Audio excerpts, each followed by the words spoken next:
बसा बेटा बसा. बसतील बसतील बसतील. त्यांचे कॅमेरे माझ्या चेहऱ्यावर सेट करतील मग बसतील. बसा तुम्ही बसले की सुरू करू.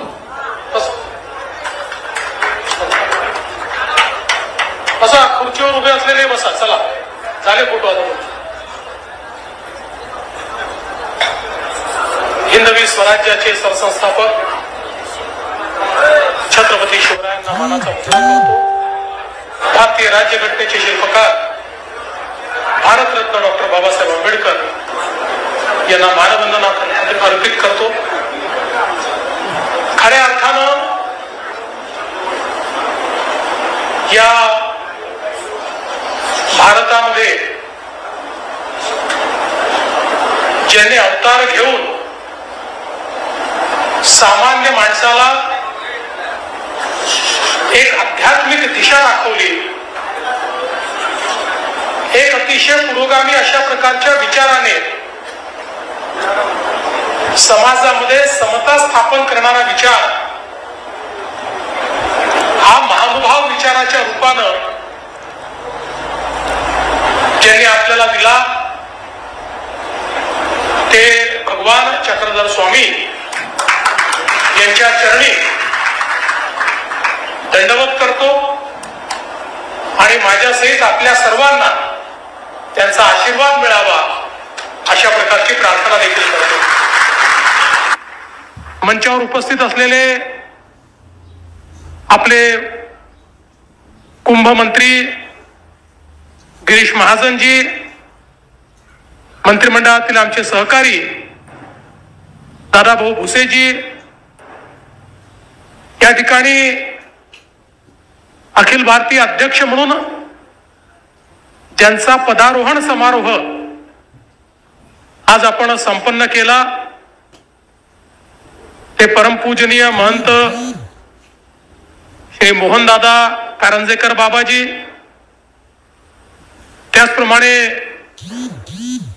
ज्यांनी परिषदेचे अध्यक्ष म्हणून अनेक वर्ष मार्गदर्शन केलं आणि पुढे मार्गदर्शन करतील असे परमपूजनीय महंत श्री विध्वंस बाबाजी, परमपूजनीय महंत नागराज बाबाजी, परमपूजनीय महंत श्री बिडकर बाबाजी, महंत चिरडे बाबाजी, महंत श्री लासूरकर बाबाजी, महंत सुकणेकर बाबाजी, महंत श्री खामणीकर बाबाजी, महंत श्री दर्यापूरकर बाबाजी, महंत श्री साळकर बाबाजी, महंत श्री लोणारकर बाबाजी, मंचावर उपस्थित सर्व आमचे परमपूजनीय महंतगण, त्याचप्रमाणे या ठिकाणी उपस्थित बाळासाहेब सानप, सीमाताई हिरे, देवयानीताई फरांदे, प्रवीणजी तायडे, दिलीपजी बनकर,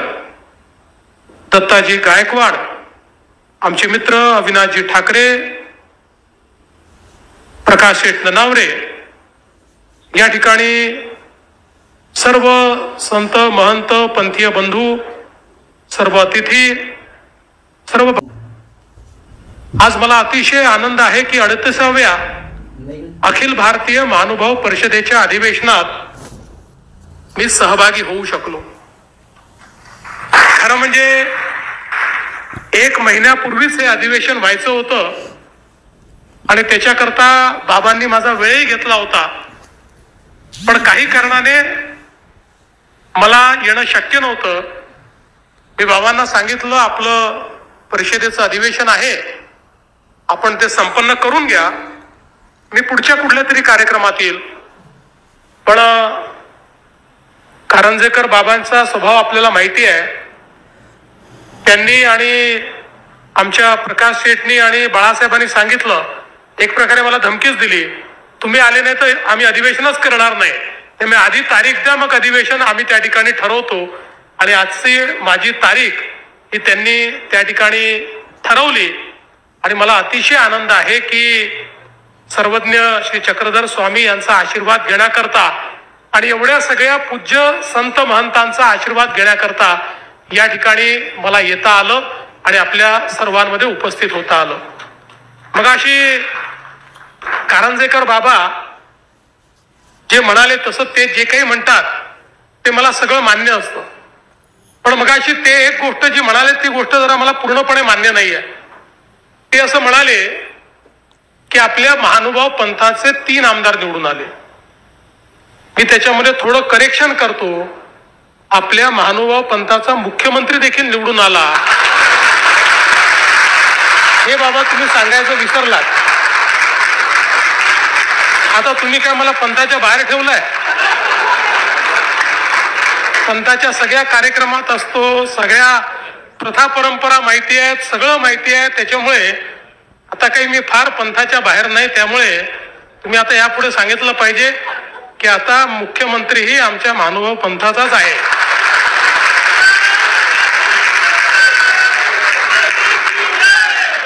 आणि खऱ्या अर्थानं या ठिकाणी भगवान चक्रधर स्वामींनी या महानुभाव पंथाच्या माध्यमातनं समाजामध्ये जो विचार रुजवला, आपण लक्षात घेतलं पाहिजे की प्रभू श्रीकृष्णाने आपल्याला गीतेत सांगितलं होतं, यदा यदा हि धर्मस्य ग्लानिर्भवति भारत अभ्युत्थानम धर्मस्य तदात्मानं सृजाम्यहं परित्राणाय साधूनां विनाशाय च दुष्कृतां धर्म संस्थापनार्थाय संभवामी युगे युगे.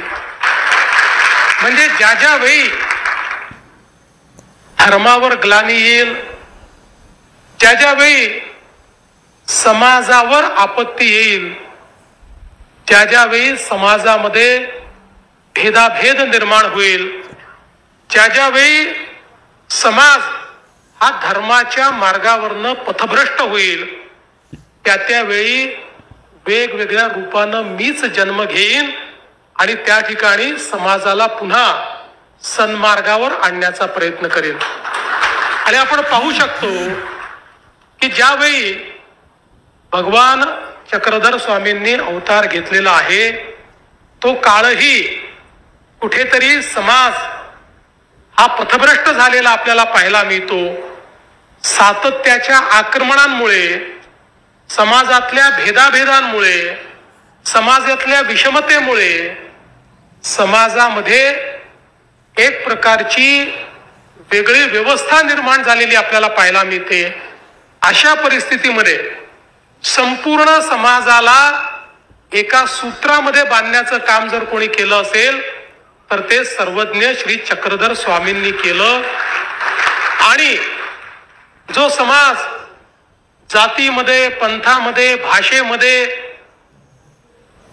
उच्च नीच अशा प्रकारच्या वेगवेगळ्या दऱ्यांमध्ये विभागलेला होता, त्या संपूर्ण समाजाला या महानुभाव विचाराने एकत्रित केलं.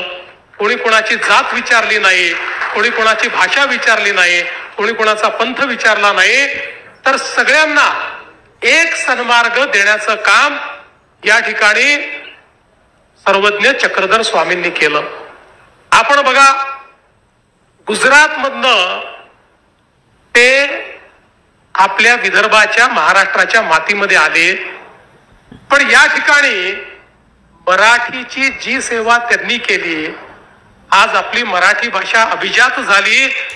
या अभिजात भाषेच्या संपूर्ण प्रवासामध्ये 2 ग्रंथ हे अत्यंत महत्वाचे ठरले की ज्यांनी आपल्या भाषेच्या अभिजात असण्याचा पुरावा दिला.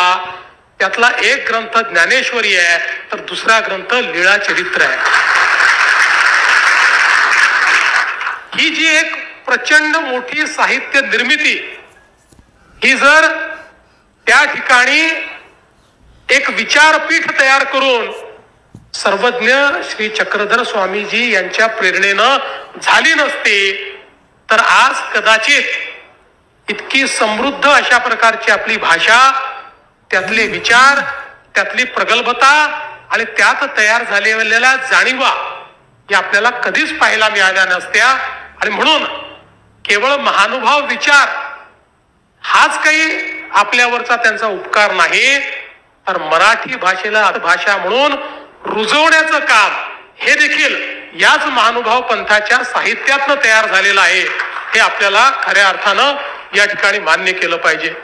आणि म्हणूनच मला असं वाटतं की खरं तर आपण एकूणच तो सगळा काळ बघितला तर श्री गोविंद प्रभू, भटोबास, केशोबास, बिंबकृष्ण मुनी या सगळ्यांनी या मराठी साहित्याला इतकं समृद्ध या ठिकाणी केलेलं आहे.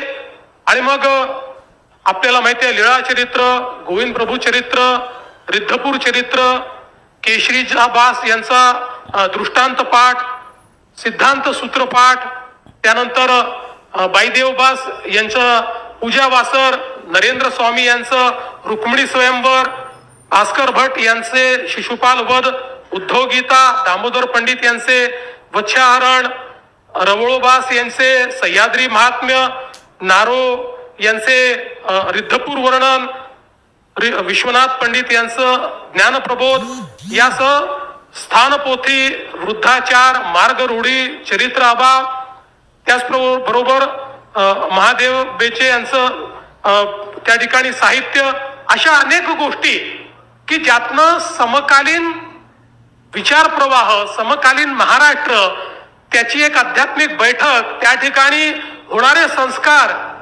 या प्रत्येक गोष्टीचं आपल्याला एक भास, त्याचा एक पुरावा आणि त्यातनं किती आपण एक समृद्ध विचार घेऊन चालत होतो याची प्रचिती या सगळ्या साहित्यातनं आपल्याला मिळते. स्थानपोथी यातनं तर महाराष्ट्राचा सगळा इतिहास, भूगोल आणि संस्कृती, ग्रामरचना, खाद्य, व्यवहार, प्रशासन, व्यापार, व्यवसाय, अशा सगळ्या गोष्टी या आपल्याला त्या ठिकाणी पाहायला मिळतात. आणि म्हणून हे केवळ ग्रंथ नाही आहे, तर हा आपला इतिहास देखील आहे, आपल्या सांस्कृतिक वाटचालीचा ठेवा देखील या ठिकाणी महानुभावांच्या विचारातनं तयार झालेला. आणि म्हणून मला असं वाटतं की आजही मी बघतो तीच परंपरा आमच्या महानुभाव पंथाने सातत्याने कायम ठेवली आहे. मी आता इतक्या कार्यक्रमांमध्ये जातो, असा एकही कार्यक्रम नाही की ज्या कार्यक्रमांमध्ये 3चं प्रकाशन होत नाही. प्रत्येक कार्यक्रमात आपल्याला ग्रंथांचं प्रकाशन होताना या ठिकाणी पाहायला मिळतं. आणि खऱ्या अर्थानं ही जी विचारांची संपदा आहे, ही जी विचारांची परंपरा आहे, ती परंपरा आपल्यापर्यंत आणण्याचं काम या ग्रंथांच्या माध्यमातून सातत्याने होत असतं. आणि म्हणूनच मला असं वाटतं की आज ज्यावेळी अनेक वर्षानंतर पुन्हा एकदा आमच्या या महानुभाव पंथाच्या सर्व महंतांनी हा प्रयत्न सुरू केला. म्हणजे प्रयत्न तर ते अनेक वर्षापासून करत होते की एक समृद्ध परंपरा.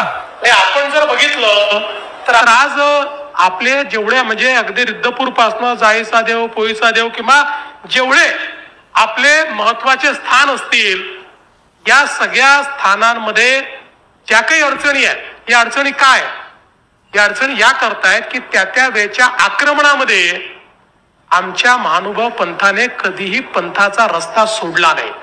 त्या सगळ्या आक्रमणांना त्या ठिकाणी झेललं. त्या आक्रमणातनं मोठ्या प्रमाणात अन्याय झाला, अत्याचार झाला, त्याचा सामना केला. पण तरी देखील आपली पंथीय व्यवस्था आणि विचार हा कधीच महानुभाव पंथाने ढळू दिला नाही. आणि म्हणून ही सगळी आपली जी काही त्या ठिकाणी आध्यात्मिक स्थळं आहे, ही सगळी स्थळं ही जगली, ती वाचली, पण ती अडचणीत देखील आली. एक संघर्ष देखील त्याच्याकरता करावा लागला.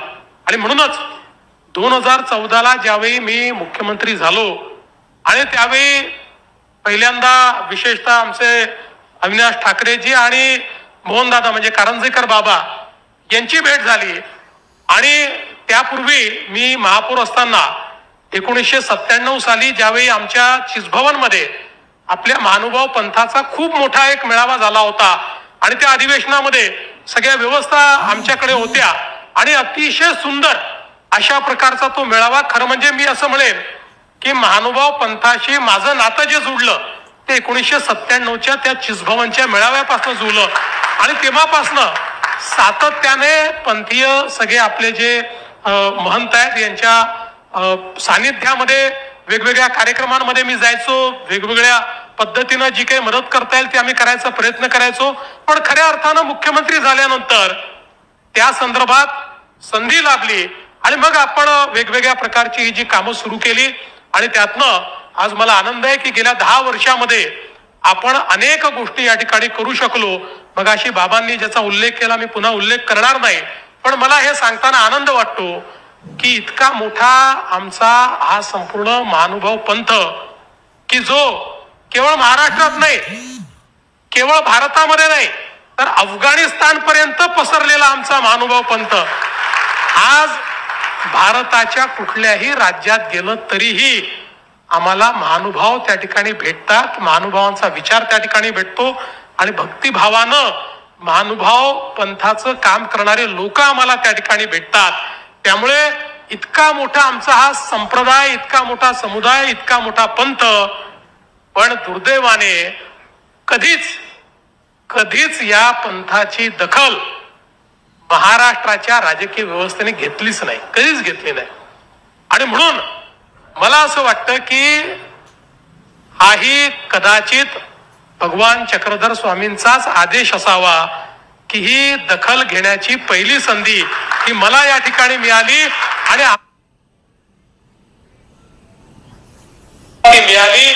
मी मुख्यमंत्री असताना, त्यानंतर शिंदेसाहेब मुख्यमंत्री असताना, आता पुन्हा मी मुख्यमंत्री असताना खरं म्हणजे या अनेक गोष्टी आपण करू शकलो. आमचे गिरीश भाऊ असतील, बावनकुळेजी असतील, सगळ्यांनी आम्ही हा प्रयत्न केला की कुठल्याही परिस्थितीमध्ये ही जी एक एवढी मोठी परंपरा आहे की ज्या परंपरेने एक समतेचा विचार दिलेला आहे. आज आपण पाहू शकतो की आमच्या महानुभाव पंथामध्ये प्रचलित जाती व्यवस्थेतले सगळे लोक आम्हाला पाहायला मिळतात. अशी एकही जात नाही की जी महानुभाव पंथामध्ये आपल्याला त्या ठिकाणी दिसत नाही. पण त्याच वेळी या पंथामध्ये कोणी कोणाला जात विचारत नाही. सगळे महानुभाव एकमेकाला दंडवतच करतात. ही शिकवण जी आम्हाला मिळालेली आहे ती आमच्या समाजाकरता, आमच्या राज्याकरता आणि आमच्या देशाकरता अत्यंत महत्वाची आहे.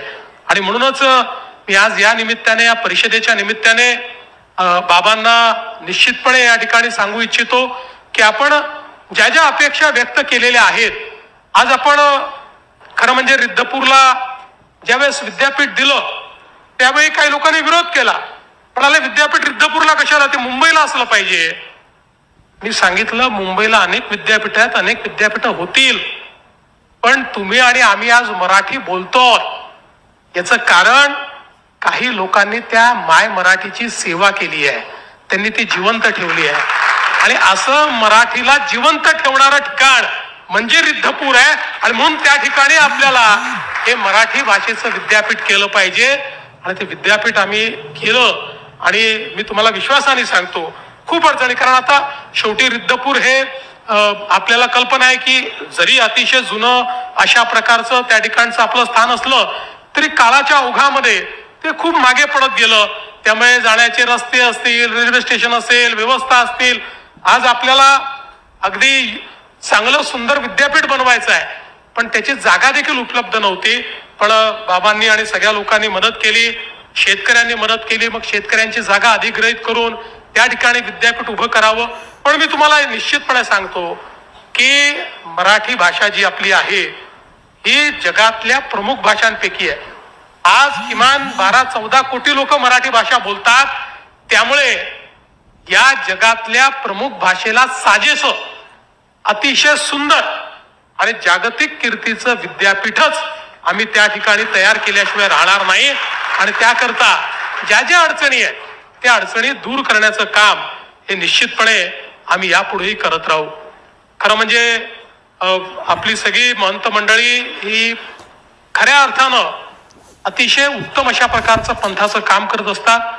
आणि आमचे कारंजेकर बाबा तर एक प्रकारे आता म्हणजे ते आता अध्यक्ष असले तरी एकूणच गेले 10 वर्ष पंथाच्या दूताच्या रूपाने काम करतायत. कुठल्याही आमच्या कोणत्याही महंतांचं काही काम असेल, पंथातल्या कुठल्याही व्यक्तीचं काम असेल तर बाबा त्याकरता हजर असतात. आणि मगाशी जसा उल्लेख केला की काही असलं की आपल्या प्रकाश सेठ ननावरेंना, बाळासाहेबांना घेऊन आणि तिकडे आमच्या अविनाश ठाकरेंना घेऊन बाबा आपले त्या ठिकाणी तयारच असतात. आणि सातत्याने या गोष्टींचा खूप पाठपुरावा हा बाबा निश्चितपणे करत असतात. त्यामुळे मी आपल्याला आश्वस्त करतो की या सगळ्या व्यवस्था, कारण आपल्याला माहिती आहे 100-200 वर्षात बिघडलेल्या व्यवस्था आहेत त्या आपल्याला रुळावर आणण्याकरता काही कालावधी लागेल. पण तो कालावधी लागला तरी मी तुम्हाला सांगतो की आमच्याकडनं आम्ही सरकार म्हणून मंचावरचे सगळे मंत्री असतील, आपले सगळे आमदार असतील, आम्ही सगळे हे महानुभावांच्या पाठीशी आहोत आणि जेवढी पंथीय कामं असतील ही कामं उत्तम प्रकारे त्या ठिकाणी पूर्ण करण्याकरता आम्ही निश्चितपणे सगळे मिळून काम करू हा विश्वास मी आपल्याला देतो. पुन्हा एकदा सर्वज्ञ श्री चक्रधर स्वामी यांच्या चरणी नतमस्तक होतो. आणि अजून काही विषयात मगाशी सांगितलं की आपण चक्रधर स्वामींचा अवतरण दिवस हा त्या ठिकाणी सरकारी कार्यालयांमध्ये आणि सगळीकडे साजरा करायचा ठरवला. त्यात काही वाद निर्माण झाले. आता काही लोकांचं म्हणणं होतं की अवतरण दिवस म्हणजे ईश्वराचा अवतार आहे, मग तुम्ही तो कसा साजरा करता, मग त्याचं कसं तुम्ही महापुरुषांसोबत करता. मी म्हटलं बाबा आम्ही त्यांना मानतो, आता तो करायचा की नाही करायचा पंथाने ठरवायचा आहे. त्यामुळे आम्ही बाबा आता कमिटी तयार केली आहे. कमिटी जे सांगेल ते आम्ही त्या ठिकाणी मान्य करू. कमिटी म्हणेल तुम्ही करा, आम्ही 100% तो करूच, कारण आम्हाला करायचाच आहे. आणि कमिटी म्हणेल नका करू तर आम्ही मनातल्या मनात करू, करणार तर आम्ही आहोतच. त्यामुळे आम्ही आपल्या मनातल्या मनात करू. त्यामुळे शेवटी अशा प्रकारचे जे विषय असतात त्या विषयांमध्ये आपल्याला फारसे वाद हे न करता, आता साखर बाबांनी मगाशी आम्हाला त्या ठिकाणी लीळा चरित्राचा विषय मांडलेला आहे आणि आता ते देखील त्यांचं म्हणणं असं होतं की आता कोर्टाच्या निर्णयाप्रमाणे त्यातही आपल्याला पुढे गेलं पाहिजे. आपण सगळे मिळून बघा, मी आपल्याला एकच गोष्ट सांगतो की जे धार्मिक आध्यात्मिक पंथीय विषय असतात यात सरकारचं काम काय असतं, निर्णय करणे काम नसतं. तुम्ही केलेला निर्णय फॉलो करणे आमचं काम असतं. हे पंथाचे निर्णय सरकार करत नाही. तुम्ही निर्णय करा, तुम्ही जो निर्णय कराल त्या निर्णयाच्या पाठीशी सरकार ठामपणे उभं राहील. एवढं मात्र या निमित्ताने मी आपल्याला निश्चितपणे सांगतो. आणि पुन्हा एकदा या चांगल्या कार्यक्रमामध्ये मला बोलवलं. खरं म्हणजे गिरीशजींचं आणि दादाजींचंही भाषण आपल्याला ऐकायचं होतं, पण मला मुंबईलाही एक अजून कार्यक्रम असल्यामुळे त्या दोघांच्या वतीने मीच या ठिकाणी भाषण केलेलं आहे असं आपण समजा. आणि आपण मला बोलवलं त्याबद्दल आपल्या सर्वांचे खूप मनापासून आभार मानतो आणि माझं बोलणं संपवतो. सगळ्यांना दंडवत.